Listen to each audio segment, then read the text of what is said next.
Modular el gasto, eso es lo que ha hecho el Midas del arte contemporáneo ante la crisis mundial. Damien Hirst, quien vendió más de 140 millones de euros en tiburones, cebras y otras de sus obras de arte, apenas comenzó la crisis, echó a la calle a 17 de los 22 trabajadores que lo ayudaron a elaborar sus composiciones. La casa de remate Sotheby's reporta pérdidas millonarias para octubre y noviembre. En China, la pintura tradicional se sigue vendiendo bien, mientras que el arte contemporáneo pasa por su periodo más difícil según la revista Art Interne. Por otro lado, la mayor muestra de arte contemporáneo en Estados Unidos, la Art Basel, cerró la semana pasada con una caída en sus ventas del 30%. Seguramente la gente se va a volver más cuidadosa y entonces la moda va a contar menos. O sea que quizás eso sea bueno. Quizás eso sea bueno porque llegaremos a que desaparezca ese absurdo de que un cuadro de Andy Warhol valga lo mismo que 3 cuadros de Tiziano, que era una de las horribles deformaciones que hemos sufrido últimamente, ¿no? Pero siempre los cuadros buenos, quiero decir, no puede haber mejor inversión que un Manet, que un Monet o que un cuadro renacentista. Eso no va a cambiar. Eso puede ser que deje de tener mercado inmediato, pero eso su precio lo va a conservar o lo va a aumentar con el tiempo. Eso es inevitable. Yo creo que los momentos de crisis económica afectan al arte, evidentemente. Por ejemplo, si pensamos en el caso de 2001, después de la caída de las Torres Gemelas, hubo una merma muy grande en todo lo que era el fomento a los museos. Los museos estuvieron en un periodo muy crítico porque todos los boards de los principales personajes que apoyaban al arte redujeron mucho la cantidad de fomento y de dinero con el que contribuían, digamos, a estos procesos. En el momento actual es un momento crítico para el mercado artístico en sí. Por lo menos en Argentina, digamos que es el caso que yo vivo más de cerca, donde conozco muchos artistas plásticos. Y sí, es un momento donde hay una retracción del mercado frente a la inseguridad. Por otro lado, el otro día escuchaba una publicidad de una galería que apuntaba precisamente a comprar arte como un valor seguro. O sea, estaba esta instancia de tratar de publicitar el arte a partir de un momento crítico, como está este lugar de una especie de reservorio de algo más estable, ¿no? Que no tiene estos vaivenes tan fuertes que puede tener la mera especulación. Recordemos que luego del crack de 1929, el pintor Diego Rivera decidió dejar de lado los aspectos negativos de la depresión y pintó, como lo señala la investigadora Linda Downs, obras que ayudaron a contrarrestar los efectos de la depresión económica de 1929, como el mural hecho en el restaurante de la Bolsa de Nueva York, titulado Alegoría de California. Noam Chomsky ha señalado recientemente que las crisis económicas a menudo se han visto acompañadas por la aparición del gran arte.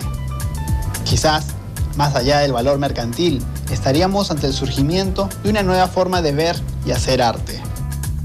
Si uno piensa en la gran crisis del 29, que es en términos internacionales y además en términos que se pueden llamar de la cultura occidental, ¿verdad?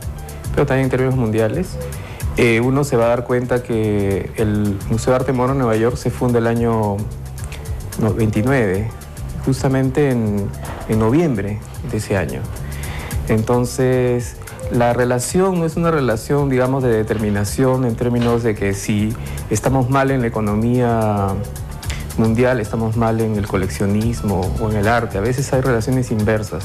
Mire, yo creo que al mundo del arte, al que cuenta, no lo afecta. O sea que siempre se van a seguir produciendo buenos cuadros y quizás lo afecta en el sentido de que las épocas de crisis estimulan el poder creativo de las personas.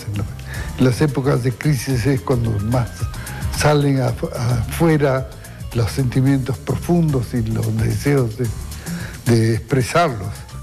La crisis argentina en el 2001, cuando los inversionistas comenzaron a retirar sus depósitos de los bancos y que trajo como medida el impopular corralito, tuvo un impacto también en el mercado del arte. Fue un momento, un momento de reacomodamiento muy fuerte. Por otro lado, la Feria Anual de Arte que se hace todos los años en mayo, que se llama Arte Va, que es una feria donde participan las principales galerías, registró a partir de 2001 un incremento en las ventas. ¿Por qué? Porque a partir de la bajada del dólar, entonces el arte local pasa a ser más barato para los extranjeros, ¿no? O sea, antes había una paridad, un peso, un dólar. Cuando esa paridad en un punto bastante construido, bastante ficticia, deja de funcionar, los precios locales pasan a estar más baratos y es mucho más plausible para un coleccionista, para un consumidor extranjero, comprar arte contemporáneo argentino. Entonces también, de rebote, en un contexto más macro, si pensamos esa crisis de la Argentina en un contexto internacional, de repente esta crisis favoreció en relación con un mercado internacional, el mercado del arte local. Lo que pasa es que en una crisis como la actual, digamos, donde es una crisis que obviamente no afecta solo a la Argentina, sino que tiene un impacto muy fuerte, por ejemplo, en los Estados Unidos, entonces, por un lado hay una retracción del mercado local que está esperando a ver qué sucede con sus inversiones, pero también hay una retracción en el mercado mundial. Entonces, es un momento realmente difícil para el mercado artístico, por lo menos en lo que atañe a nuestro país, ¿no? Ante las primeras medidas para enfrentar la crisis, la preocupación por inversiones en arte y cultura en Latinoamérica sigue latente. Bueno, los artistas, evidentemente, cuando hay crisis económicas, lo primero que se recorta es el tema cultural. ¿No? Eso siempre ha sido así, ¿no? Y aún cuando no hay crisis económica también se recorta el tema cultural, con lo cual, sin ánimo de ser irónico o sarcástico, el apoyo, evidentemente hay empresas que apoyan mucho, y eso es verdad, ¿no? Sería injusto decir que no hay gente que no apoya, pero en las proporciones en que suelen hacer este tipo de empresas en otros países del mundo es muy poco lo que se da acá. Por varias razones, evidentemente, porque primero no hay una competencia desde el lado del marketing cultural, no existe a ver quién gana, quién hace la mejor exhibición al año, quién hace el mejor libro, eso por un lado. Y por otro lado, no existen leyes, ¿no?, que favorezcan el apoyo a la cultura, o sea, que favorezcan la donación, es lo que sucede en muchas partes del mundo, ¿no? En los Estados Unidos, por supuesto, en primer lugar, en Chile, en Brasil, hay leyes que favorecen. Yo no sé cuánto puede afectar realmente el tema de la crisis. Y un país donde nunca ha habido demasiado apoyo a la cultura, entonces, en términos institucionales, por lo menos dudo que eso afecte muchísimo al asunto, ¿no? De las grandes crisis también nos podemos rescatar. Hemos estado muy aislados los latinoamericanos. Entonces, México tiene que voltear al sur y unirse con todo el continente latinoamericano. Yo creo que es una forma de rescate de nuestros pueblos. Hasta ahora no hemos sabido de recortes. Parece ser que la Cámara de Senadores y Diputados están conscientes que el presupuesto para educación y cultura no tiene que ser castigado. Sin embargo, por ejemplo, ya se ve en Italia que Berlusconi redujo ya los presupuestos para dedicados a educación y cultura para rescate de la banca. Y entonces ya se han levantado movimientos estudiantiles. En nuestro país todavía no sucede esto y yo pues tengo esperanzas y optimismo que no sucederá. Bueno, pues en España va a haber recortes a la cultura, pero va a haber recortes en la misma medida también que en otros sectores.